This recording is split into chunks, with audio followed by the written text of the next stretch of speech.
Pernah kebayang nggak kalau kita bisa belajar dari masa depan? Nah, hari ini kita bakal bedah pelajaran hidup super mahal dari seorang pengusaha dari ratusan catatan pribadinya. Kita mulai dari yang paling dalam dulu ya, kutipan dahsyat dari novel Dune. Rasa takut itu tidak nyata, ia adalah pembunuh pikiran.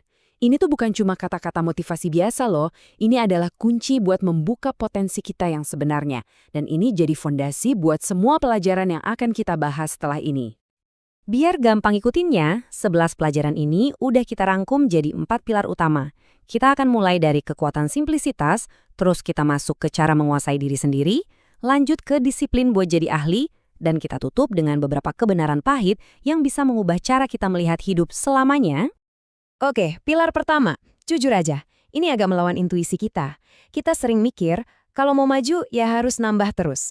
Nambah proyek, nambah koneksi, nambah ide. Padahal pelajaran sesungguhnya adalah kemajuan sejati itu justru datang dari pengurangan. Maksudnya gimana? Yuk kita lihat.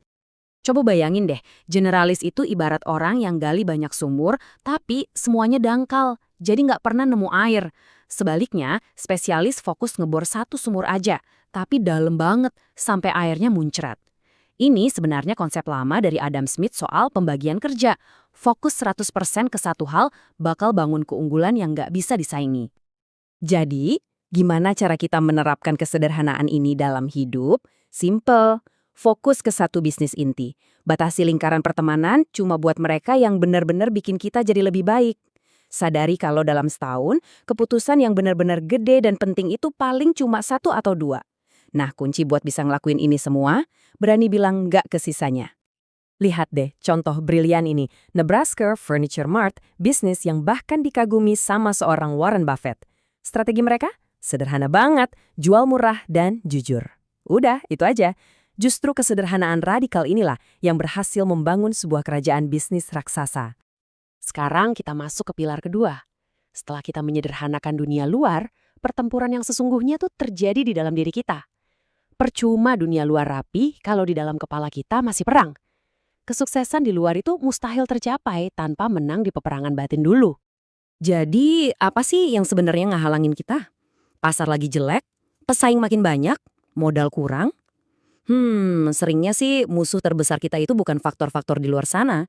Musuh terbesarnya justru ada di dalam diri kita sendiri.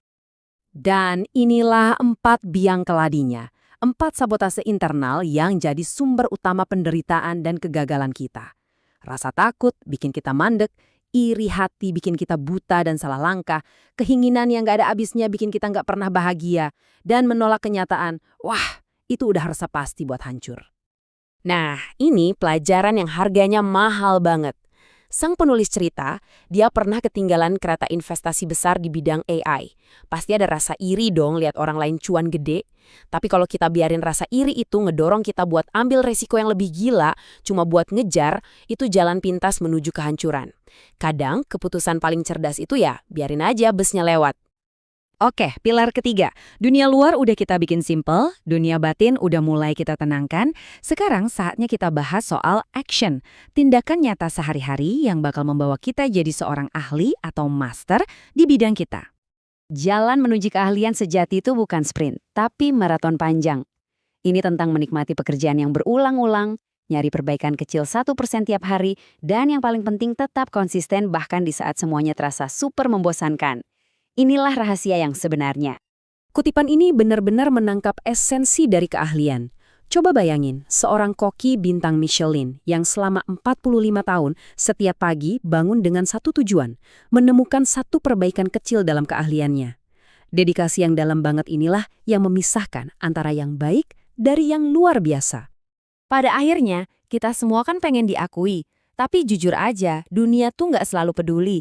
Jadi kenapa kita harus tetap berjuang mati-matian? Karena satu-satunya validasi yang paling penting itu datang dari diri kita sendiri. Bisakah kita natap cermin di akhir hari dan bilang, gue udah ngasih yang terbaik, bahkan saat nggak ada satu orang pun yang lihat? Itulah harga dari rasa hormat pada diri sendiri. Dan sekarang kita sampai di pilar terakhir, yang paling mendalam. Ini tentang kebenaran-kebenaran yang nggak nyaman, yang mungkin pengen kita hindari. Tapi justru dengan menerimanya, kita akan mendapatkan kejernihan berpikir yang luar biasa. Pelajaran pentingnya gini, Kebanyakan dari kita lebih milih dibohongin tapi nyaman daripada dengerin kebenaran yang pahit. Contohnya, dampak AI. Banyak yang lebih suka percaya kalau AI itu cuma alat bantu, padahal kebenaran pahitnya, AI bisa banget menggantikan banyak pekerjaan. Menerima kenyataan ini, walaupun menakutkan, justru memungkinkan kita untuk bersiap dan beradaptasi. Angka ini mungkin bakal bikin kaget. 600. Itulah kira-kira sisa bulan dalam hidup Anda, dihitung dari usia 25 tahun. Ketika Anda sadar betul kalau waktu Anda itu terbatas, prioritas hidup Anda jadi jernih banget. Hal-hal sepele langsung lenyap, yang tersisa cuma yang benar-benar penting, pekerjaan yang bermakna, dan hubungan yang mendalam. Mikirin kematian itu bukan biar kita jadi murung, tapi biar hidup kita jadi lebih hidup. Dan ini dia, pelajaran terakhir yang luar biasa kuat. Kekuatan sejati itu nggak datang dari kesibukan atau gerasa-gerusuk. Kekuatan sejati datang dari pikiran yang tenang. Kenapa? Karena saat tenang, Anda bisa melihat strategi dengan jernih, membaca orang dengan akurat dan membuat keputusan berkualitas tinggi. Dalam ketenangan, Anda justru jadi paling berbahaya. Kita udah bahas soal simplisitas, menguasai diri, disiplin, sampai kebenaran-kebenaran pahit. Nah, sekarang giliran Anda. Dari semua pelajaran ini, mana sih yang rasanya paling susah buat Anda terima? Karena refleksi atas pertanyaan itulah yang mungkin jadi awal dari perubahan terbesar dalam hidup Anda.